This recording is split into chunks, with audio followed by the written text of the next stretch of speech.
Hello everyone, myself Arun Sharma, PGT Physics. So today we will start the next portion of grade 12 physics, unit number 6, that is optics. In my last video we will completed your unit number 4, alternating current, and this unit today we will start the next unit number 6, that is optics. It's most important unit. ये जो आपका unit रहेगा ये सबसे ज़्यादा important है और आपका सीबीएसई एग्ज़ाम और आपका पंजाब स्कूल एजुकेशन बोर्ड में सबसे ज़्यादा मार्क्स का पेपर जो है इसी यूनिट में से आएगा। और ये सबसे ज़्यादा लेंथी यूनिट है, इसमें 8 चैप्टर है। ठीक है, तो सबसे पहले जो इसके दो पार्ट्स हैं, ऑप्टिक्स को दो पार्ट में डिवाइड करा है। एक है रे ऑप्टिक्स और एक है वेव ऑप्टिक्स। रे ऑप्टिक्स के आपने 4 चैप्टर रीड करने हैं और वेव ऑप्टिक्स के भी आपने 4 चैप्टर रीड करने हैं। आपने 10th तक रीड करा हुआ है, जैसे लाइट वाला चैप्टर आपने 10th में पढ़ा हुआ है, वहाँ पे जस्ट उसका एक डेफिनेशन थोड़ा थोड़ा रूल आपने पढ़ा हुआ है। अब हम इस यूनिट में जितने भी आपने टॉपिक 10th में करे हुए उनको बिल्कुल ब्रीफली डिस्कस करना है। तो जो आपने 10th में करा हुआ है उसका मैं थोड़ा सा आपको हिंट दूंगा। जैसे unit number grade 12 unit number 6 optics बोलते हैं। दो पार्ट में डिवाइड करा है, एक है आपका रे ऑप्टिक्स और दूसरा है आपका wave optics. Wave optics maximum इस यूनिट में से आपको 14 मार्क्स का पेपर आता है इस यूनिट में से। तो 5 मार्क्स का क्वेश्चन भी बनेगा, 3 मार्क्स का भी बनेगा, न्यूमेरिकल पोर्शन भी क्रिएट होगा इसमें। तो इसमें जो फर्स्ट पार्ट है, जैसे आपने पढ़ा हुआ है reflection of light, refraction of light,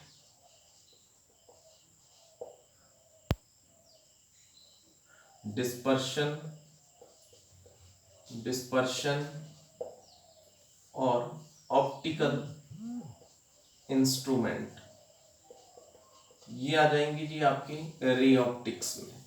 तो अभी हम रे ऑप्टिक्स की ही बात करेंगे। रे ऑप्टिक्स में ये आपने फर्स्ट 4 चैप्टर करने हैं, इनको रिवाइज करना है। तो जो फर्स्ट चैप्टर है आपका, दैट इज, स्टार्ट कर रहे हैं फर्स्ट चैप्टर। फर्स्ट चैप्टर है जी आपका रिफ्लेक्शन रिफ्लेक्शन ऑफ लाइट। तो आप जानते हैं जी what is an reflection of light, 10th में पढ़ा हुआ है। Bending of light is called reflection of light. अगर लाइट किसी सरफेस के ऊपर जितने एंगल के साथ जाएगी उतने एंगल के साथ बेंड करेगी, उसको क्या बोलेंगे? Reflection of light. जैसे फॉर एग्जांपल यहाँ पे मेरे पास ये कोई प्लेन मिरर है, यहाँ पे एक नॉर्मल ड्रॉ करा हुआ है, ओ एन जिसको नाम दिया। एक टॉर्च ली मैंने, इस पॉइंट से इस पॉइंट के ऊपर फोकस कर रहा हूँ। तो जितने एंगल के साथ यहाँ पे रे स्ट्राइक करेगी उतने ही एंगल के साथ ये रे क्या कर जाएगी? बेंड कर जाएगी। Mean bending of light in a same medium. Same medium mean light अगर एयर में से जा रही है तो एयर में ही बेंड करेगी, वाटर में से जा रही है तो वाटर में ही बेंड करेगी, सेम मीडियम में रहेगी। That is called reflection of light. Bending of light is called a reflection of light. Similar इसमें आप बोल सकते हैं लॉ ऑफ रिफ्लेक्शन। तो law of reflection state that the angle of incidence is equal to angle of reflection। अब पहले यहां से अंडरस्टैंड करेंगे, ये आपका प्लेन मिरर है, बैक साइड से पॉलिश करा हुआ है। यहाँ पे ए पॉइंट और इसको नाम दे दिया मैंने बी पॉइंट। ये रे जा रही है, इस रे को नाम देंगे आप इंसिडेंट रे। इंसिडेंट रे यहाँ पे स्ट्राइक करके ये बेंड करी, इसको नाम देंगे आप रिफ्लेक्टेड रे। Reflected ray. और ये हुआ आपके पास नॉर्मल। नॉर्मल और इंसिडेंट रे के बीच में जो एंगल बना उस एंगल को नाम दिया आई। आई का मतलब हुआ angle of incidence, angle of incidence. Reflected ray और नॉर्मल के बीच में जो एंगल बना दैट इज आर, और इसको बोलेंगे angle of reflection, angle of reflection. अब यहां से पूछ भी सकते हैं आपको कि what is angle of incidence, तो आप बोलेंगे angle of incidence made by incident ray and normal is called angle of incidence. Angle of reflection the angle made by reflected ray and normal is called angle of reflection. अब एक तो point ये बता दिया मैंने, angle of incidence जो है किसकी इक्वल रहेगा, angle of reflection. Means angle I is equal to angle R. जितना अगर ये 40 डिग्री का है तो ये 40, अगर ये 50 का तो ये भी 50, ये दोनों एंगल सेम रहेंगे। या मैं बोल सकता हूं angle A O N is equal to angle B O N. Clear. Next point, it's your first point. Second point मैं बोलूंगा incident ray, refracted ray and normal, normal all lie in a same plane। तो इसको बोलेंगे आप law of reflection. और ये जो terms है आपने पढ़ी हुई है 10th में, ठीक है जी। तो इसके बाद हम डिस्कस करेंगे फ्यू पॉइंट्स जो आपको करवा रहा हूं, आपने करा हुआ 10th में। Next, spherical mirror। तो spherical mirror is a curved surface, spherical mirror is the curved surface whose one side is polished and other side get reflection। तो इसकी ये कर्व्ड सरफेस है, एक साइड पॉलिश रहेगी और दूसरी साइड से लाइट को रिफ्लेक्ट करेगा। दो तरह के मिरर्स हैं, एक है कॉनकेव मिरर। तो याद रखेंगे concave mirror are those mirror whose outer side is polished and inner side get reflection.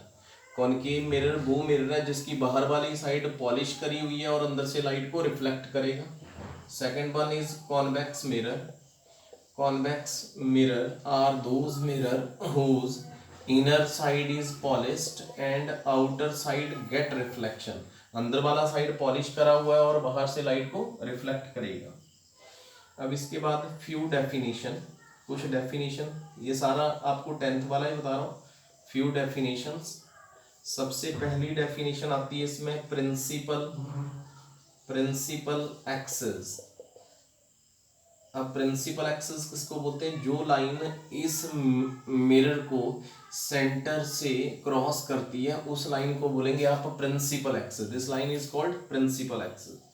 Second point बोलेंगे पोल, जहां पे प्रिंसिपल एक्सिस और इस मिरर का सेंटर वाला पार्ट होगा उस पार्ट को बोलेंगे आप pole. Third, centre of curvature, centre of curvature. तो सेंटर ऑफ कर्वेचर किसको बोलेंगे, if we draw the sphere of the mirror the central point is called a centre of curvature. अगर मैं इस मिरर का स्फीयर ड्रॉ करूंगा तो जो सेंटर वाला पॉइंट होगा उसको क्या बोलेंगे आप, centre of curvature. Fourth point, radius of curvature, radius of curvature. अब रेडियस ऑफ कर्वेचर किसको बोलेंगे, the distance between pole and centre of curvature is called a radius of curvature. Pole और सेंटर ऑफ कर्वेचर के बीच का जो distance है उसको बोलेंगे आप radius of curvature. Next, principal focus. अब प्रिंसिपल फोकस किसको बोलेंगे कि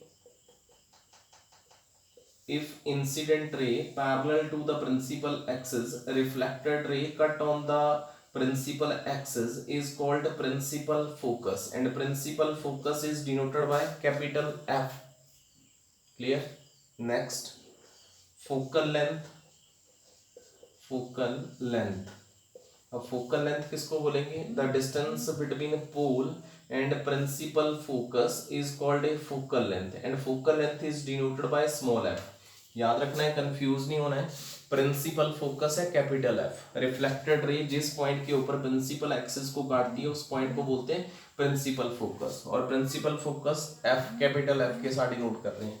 फोकल लेंथ, पोल और प्रिंसिपल फोकस के बीच का जो डिस्टेंस है उसको बोलेंगे फोकल लेंथ, और focal length is denoted by small F. Last point आता है जी अपर्चर। अपर्चर, तो अपर्चर किसको बोलेंगे? जो पार्ट आपको रिफ्लेक्शन देगा या diameter of the mirror is called A aperture, जहां से ये लाइट को रिफ्लेक्ट करेगा। तो ये सभी टर्म्स आपने 10th में रीड करी हुई हैं। अब 10th में आपने एक रिलेशन रीड करा था कि relationship between radius of curvature और फोकल लेंथ के बीच में एक रिलेशन करा था। उधर उस टाइम आपने 10th में सिर्फ वो फॉर्मूला याद रखा था, एक मिरर फॉर्मूला रीड करा था। ध्यान से देखेंगे। अब ये 10th वाली बात बता रहा हूँ। अब जो आगे आपने 10th में करा था, एक बिल्कुल ध्यान से देखेंगे। एक क्वेश्चन था relationship between radius of curvature and focal length. अब आपको याद हो तो F is equal to R by 2 एंड R is equal to 2F, ये रीड करा था हमने फॉर्मूला।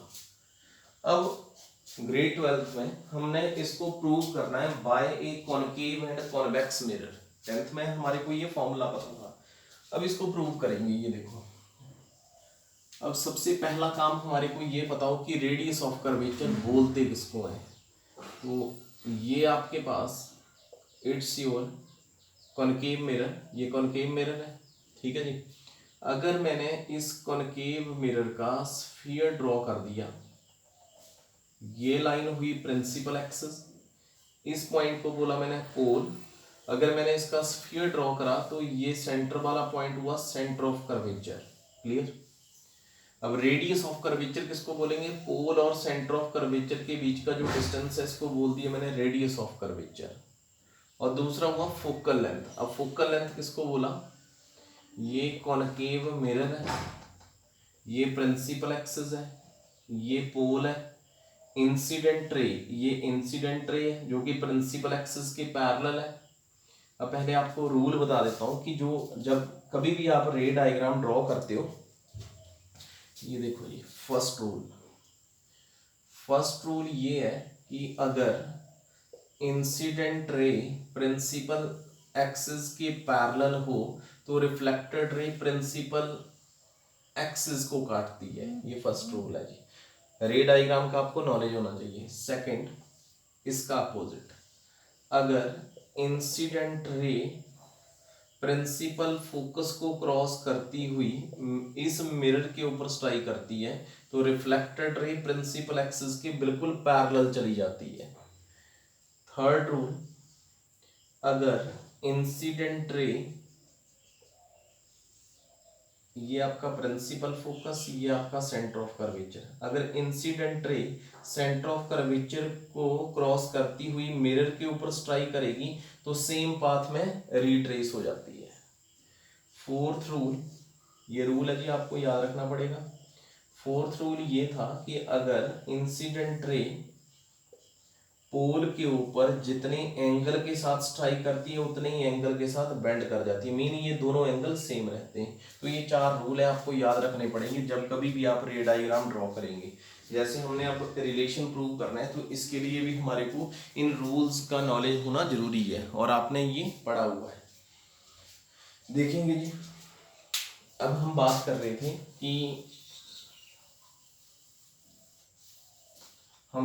कि रेडियस ऑफ कर्वेचर और focal length F is equal to R by 2, ये प्रूव करते थे हम।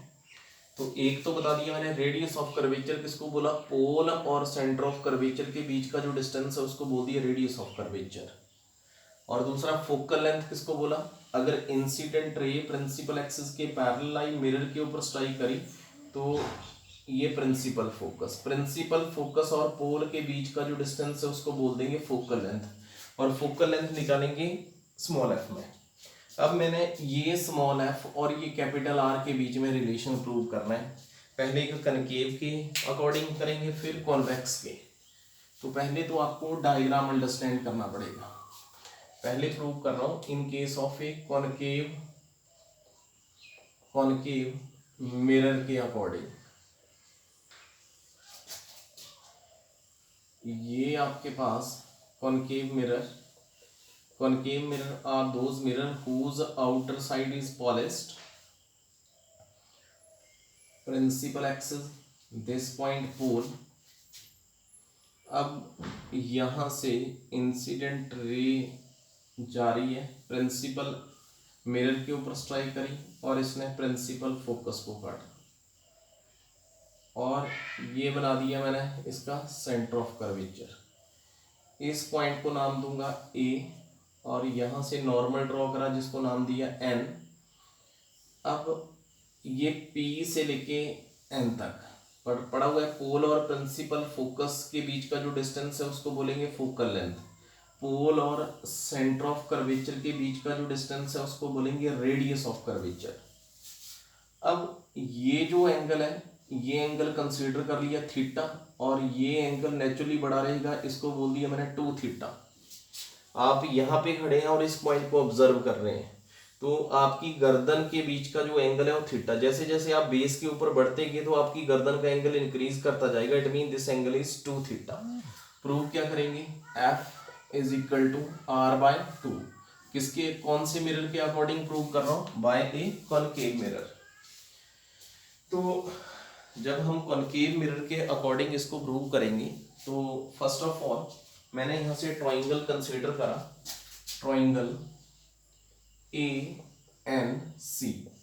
ट्राइंगल यहाँ पे एन लिया है, पर एक रूल है कि कोई भी डिस्टेंस निकालते हैं और पोल से नोट डाउन करते हैं, पढ़ा हुआ है आपने 10th में। ये just for taking a triangle A N C, A N C. A N यहाँ पे लिखा मैंने, A N perpendicular upon base N C, A N upon N C. Perpendicular को बोलते हैं जी साइन थीटा, बेस को बोलेंगे cos theta. Sine theta upon cos theta बना आपके पास tan theta is equal to A N upon N C. Tan theta is equal to A N upon, ध्यान से देखेंगे इस डिस्टेंस को, एन सी को क्या बोल दिया मैंने, R. Again tan theta is approximately equal to theta, theta is equal to a n upon r। इस इक्वेशन को नाम दे दिया मैंने इक्वेशन नंबर 1। अगेन ट्राइंगल दूसरी लूंगा A N C, A N C. यहाँ पे A N perpendicular, sorry A N F, A N upon N F is equal to sine 2 theta. अब एंगल 2 थीटा है अपॉन कॉस 2 थीटा। अब sine theta ये क्या बन गया, tan 2 theta is equal to A N upon, फिर N F का डिस्टेंस किसके इक्वल है, F. tan 2 theta is approximately equal to 2 theta. 2 theta is equal to A N upon F, and theta is equal to A N upon 2f। ये आपकी second equation.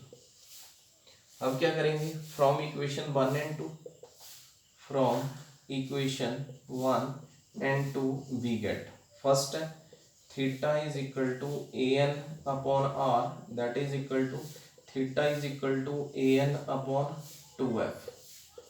Cut गया जी, f निकालना है, f is equal to R divide by 2, या क्या बोलेंगे, r is equal to 2f। ये आपके पास प्रूव हो गया by a concave mirror. Please note down.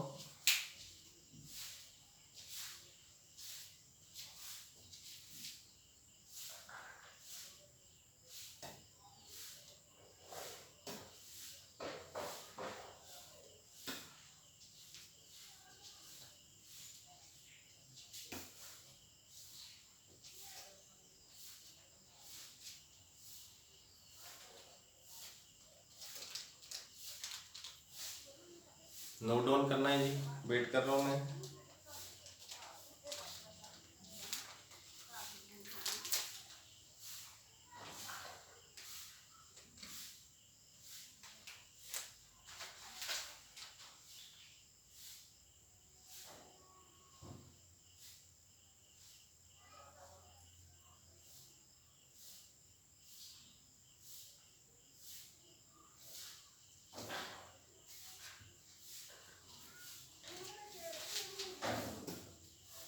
हाँ जी, अब नेक्स्ट की मैं रे डायग्राम ड्रॉ कर रहा हूँ, आपने ट्राई करना है, नहीं आपको क्लियर होगा तो मैं नेक्स्ट वीडियो में इसको प्रूव कर दूंगा।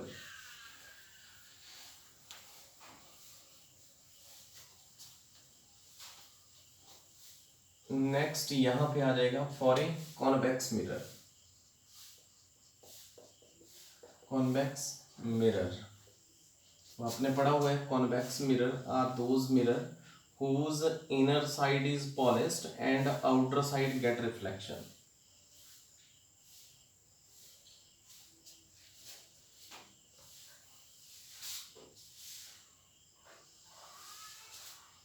ये आपका कॉन्वेक्स प्रिंसिपल एक्सिस। अब आपको पता है पोल कहाँ पे है, ठीक है जी, ये आपका pole incident ray parallel to the principal axis. ध्यान से देखना है, अब आगे से पॉलिश्ड है, ये रे बाहर की तरफ, ये आ गया आपका प्रिंसिपल फोकस,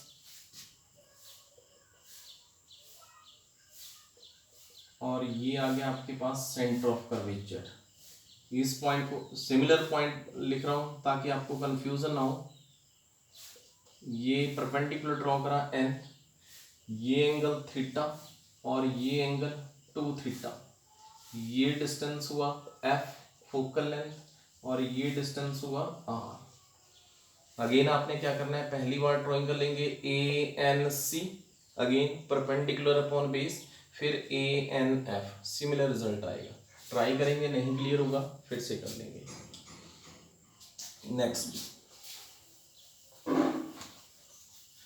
नेक्स्ट आपने 10th में सिमिलर टॉपिक करा हुआ है मिरर फॉर्मूला। तो उस टाइम हम एक फॉर्मूला याद रखते थे और उसके ऊपर हम कुछ न्यूमेरिकल ट्राई करते थे। तो आज हम मिरर फॉर्मूला को प्रूव करेंगे। तो आपको पता है मिरर फॉर्मूला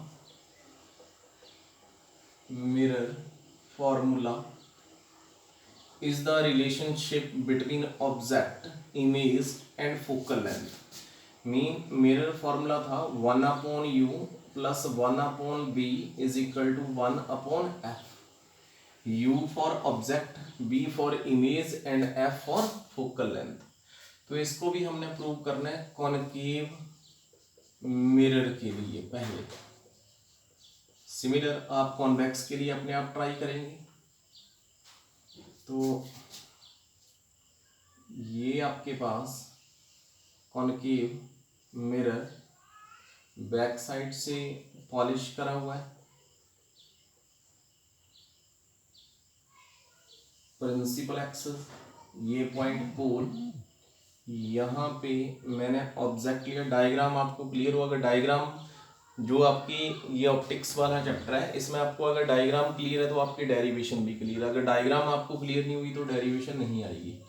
ये A B object, first ray, incident ray parallel to the principal axis, reflected ray cut on the principal focus, ठीक है जी। अब थर्ड रूल भी मैंने बताया आपको कि अगर इंसिडेंट रे सेंटर ऑफ कर्वेचर को काटती हुई मिरर के ऊपर स्ट्राइक करेगी then return back in a same path.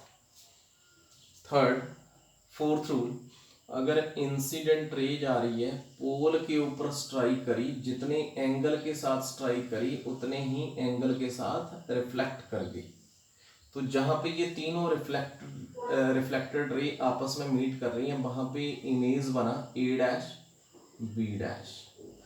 अब पढ़ा हुआ है आपने 10th में, जिस साइड आपने ऑब्जेक्ट लिया उसी साइड इमेज बन रही है। इमेज इज कैसी बन रही है, real and inverted, principal axis से नीचे की तरफ बन रही है।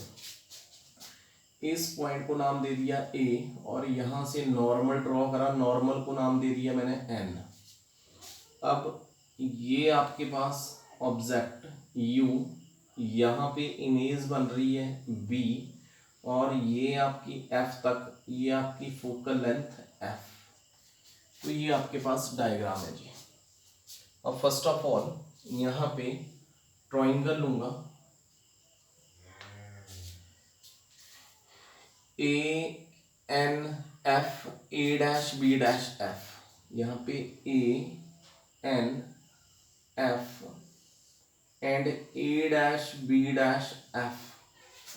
Triangle A N F and A dash B dash F. अब देखेंगे A N upon A dash B dash mean perpendicular upon perpendicular, triangle का परपेंडिकुलर अपॉन परपेंडिकुलर।